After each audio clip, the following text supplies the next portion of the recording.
And take a look at this. That's right, guys. That is a purple snake. If you added up all the ones that I talked about, what would that number come out to?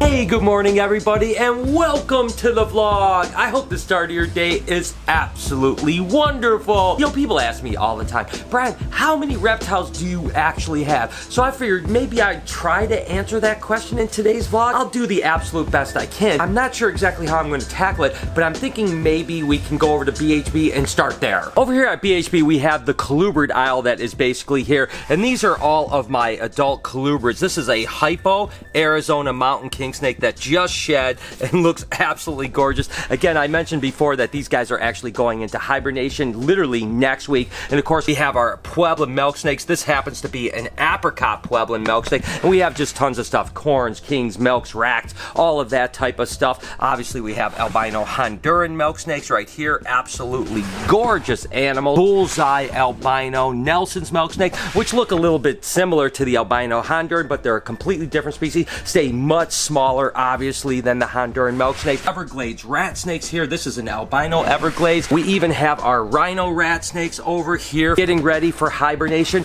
And then we have actually 2 aisles of adult colubrids, including this aisle, which is really basically a lot of corn snakes. A lot of our scaleless corn snakes, het scaleless corn snakes, all of that type of stuff. We also have like anearthristic Brooks Kings that are absolutely incredible.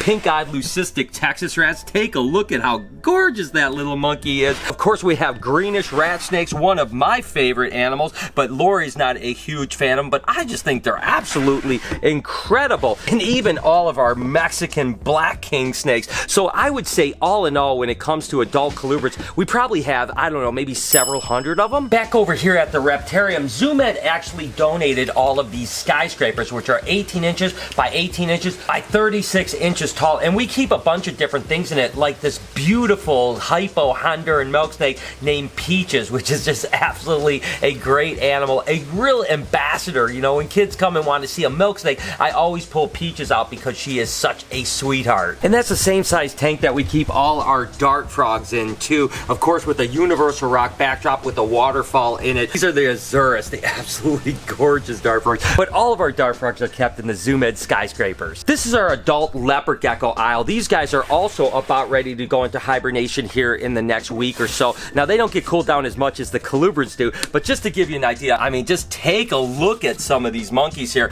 They are absolutely incredible. I mean, take a look at this super snow right here. We have a bunch of these because they are super popular. And then we have things like these bold bells. Oh my gosh, we have a lot of really great geckos that are not only in this aisle here, but we actually have another aisle with leopard geckos as well that are all going into hibernation. New breeders that'll be ready for next year. I mean, if I was going to take a guess, I mean, we definitely have, you know, several hundred adults. We also keep some of these beautiful gargoyle geckos in the skyscrapers as well, and we also keep our Leachianus there too. So there's snakes, there's frogs, there's geckos, all kept in the ZoomEd 18 by 18 by 36 skyscrapers. This whole row here, both this side and this side, are all raise out geckos. These are either geckos that are on the site that are basically almost a year old, or ones that we're going to be breeding for future breeding stock. And there are some beautiful leopard geckos, stuff like this raptor white and yellow. Oh my gosh, that thing is gorgeous. And then here's a little white and yellow tremper. Look at the color on that monkey right there. And again, we have a lot of amazing leopard geckos. I mean, literally this entire aisle. I mean, we probably have several hundred on this side and probably several hundred on that side. Not to mention the fresh babies actually stay in these take-alongs for just a short period of time before they go up into the bigger racks over here. So in the take-alongs, we probably still have several hundred babies that are about ready to go into shoe boxes. We also have 3 aquatic tanks that are 36 by 24 by 24 for things like these absolutely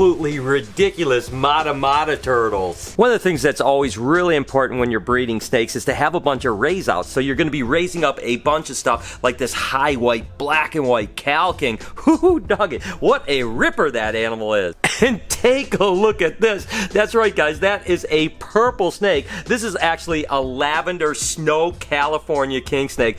Oh my God, that thing is crazy. Or how about this granite Mex San Luis Potosi king snake? Now, this isn't a super granite one. It's just got a little bit of striping and a little bit of granite on it, but nevertheless, we're raising this one up for a future breeder. And then take a look at this aneurystic motley corn snake. Ooh, doggy. Look at the yellow in that. That thing is gorgeous. My point is you always have to be raising out snakes to kind of add to the colony. So these racks right here are our razor snakes, and we probably have several hundred snakes that we're raising up. We have two sizes of the screen cages from Zoom Ed. This one happens to be 24 by 24 by 48 where Karma is in, and then there's 18 by 18 by 36 for the Abronia and a few of the other chameleons that we keep.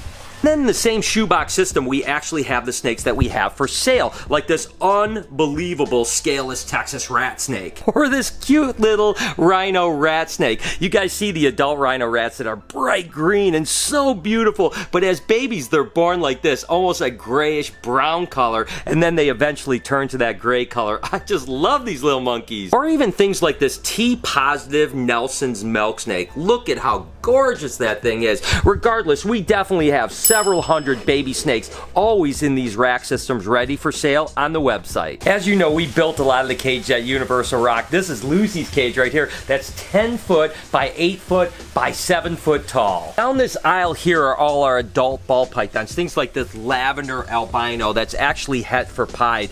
Oh man, this thing is gorgeous. Or something like these Enchi Pastavi, which is a pastel Mojave that's het for clown. Or this chocolate spinner blast, which is a chocolate, a pastel, a pinstripe, and a spider. Regardless, we have a bunch of adult ball pythons that are about ready to start getting bred. I think the first male's going with females next week. We are super excited, but we probably have several hundred adults breeding this year. We have the Tortoise Pen. Bowser's Pond, when totally filled, is almost 1,000 gallons, and it has 3 waterfalls. It's definitely the highlight when you walk through the door of the Reptarium. Then we actually keep all our baby ball pythons in this aisle, both the raise outs and the animals that are for sale. This happens to be a spider red stripe super stripe, and that thing is ridiculous. Look at how soft this one here looks. This is actually a fire spinner blast banana ball python. I absolutely love this little monkey. Take a look at this banana champagne here. Oh my gosh, the oranges in it is just absolutely stunning, isn't it? Regardless, the point is we have a lot of baby ball pythons that not only are raising up for future breeders, but also that are on the website for sale. There's probably no time in the year that we don't have at least several hundred ball pythons in these racks behind me. And then we have Guac sitting over there looking absolutely gorgeous. And what we did was we combined 2 cages together, so it's actually 4 foot by 2 foot by 4 foot tall. We use a couple other sizes of Zoom Ed terrariums as well. This one happens to be 18 by 18 by 18, and this is the one that Ben and Jerry stays in. But we don't just have ball pythons down here. We have a lot of other pythons and boas, like this Suriname red-tailed boa that's coming up. That's a yearling that is just stunning. Or some of our Woma pythons we produced last year that are really starting to get big. I can't believe how fast these guys are growing, and they are definitely cheeky little monkeys too. The rest of the habitats over here at the Reptarium were all built at Universal Rock by me. Sunny here has a 4 foot by 4 foot by 4 foot cage. We also have some 4 foot by 4 foot by 3 foot cages, and that's only for the 2 terrestrial snakes that we keep in them that basically stay on the ground, like my girl here, Sweetie, the blood python. And of course, we have a pretty nice breeding group of Stimsons, Children's, and spotted pythons too. This happens to be a Stimson's python, and I'm super excited because we only literally produced 1 baby Stimson's this year, so hopefully this next coming year we'll have a much better time, although we did have a pretty good year with Children's and spotted python. My girl Perdita and a bunch of the other snakes and lizards actually live in 6 foot by 4 foot by 4 foot high habitats just like this. And of course, we have all our rainbow boas, like this hypo Brazilian rainbow boa right here that is absolutely stunning. And of course, we have a bunch of normal Brazilian rainbow boas as well, not to mention Colombians and leucistic Colombians too. I absolutely love this habitat right here. Probably one of my favorites is in the entire Reptarium. And of course, this is my alligator enclosure. It's actually a 100-gallon tank below. That's filtered by a Bashy Aquatic sump down here. And of course, they have 2 basking spots. One up here, you can see little chompers over there. And then if they want, they can get up over here. They spend a lot of time in the water and a lot of time out of the water. Again, we only have 2 alligators now, but eventually we're gonna have 10 little babies in here so that people can come and actually feed them. I love this habitat. I never want to forget that we work with a lot of different sand boas, not only the Indian smooth scale sand boas, but rough scale sand boas, javelin sand boas, Kenyan sand boas, and even a few others. Then we get into the big habitats like my girl Bella's enclosure here. It's actually 8 foot by 6 foot by 4 foot tall. Plenty of room for my Queen Bella to live in. And this whole bank of cages here are that. They're 8 foot by 6 foot. Some are 4 foot tall and some are 3 foot tall, but that's this entire bank until we get to Lucy's cage. And of course, there's my group of blue-tongued skinks. I have northerns, I have easterns, I even have some key islands. Yeah, I do have Potato the Centralian, but I just have him, so I'm not going to be able to breed him this year. But I'm super excited about these guys. Altogether, we probably have several hundred boas and pythons that aren't ball pythons, as well as a few hundred blue-tongued skinks. And finally, over here at the Reptarium, we have 2 of the Reptile Prime cages that we're making. This is actually the 30-inch, that's 20 inches deep, and of course we have Irwin, the northern blue-tongued skink here,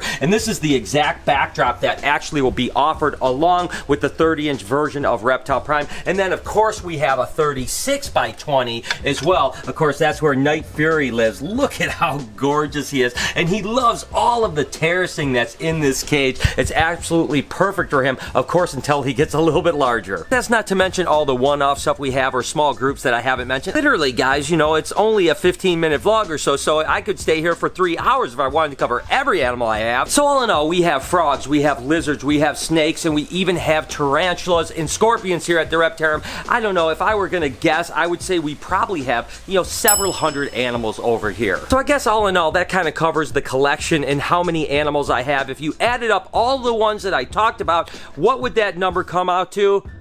It would come out to a lot. I honestly have no clue how many animals I actually have here at BHB, and it does change all the time. I'm adding stuff, I'm selling stuff, so on like that, but we definitely have a lot of animals, but not as many animals as we used to, and not too many that we can't take care of. That's a big thing for me. I never want to grow to a point where I can't take care of my animals, and in all honesty and all truthfulness, when I had a much larger collection, I started worrying about that. That's why we downsized, and that's why I'm so happy with BHB and now adding the Reptarium to it. It is absolutely amazing. I hope that you guys enjoyed that. I mean, did that give you guys a kind of overview of what things are here? Let me know in the comments if you did like it, and let me know what animals you're excited to see in the future. Regardless, I am going to go ahead and end the vlog here. Wish you guys an amazing day, evening, whenever you happen to be watching. Your support is so amazing, and I love you guys so much. Do me a couple favors before we get out of here, please. Can you smash that like button? Turn those post notifications on so you know when I upload a video. Make a comment down below because I love reading about your beautiful faces. Be kind to someone, and I promise I will see you guys tomorrow.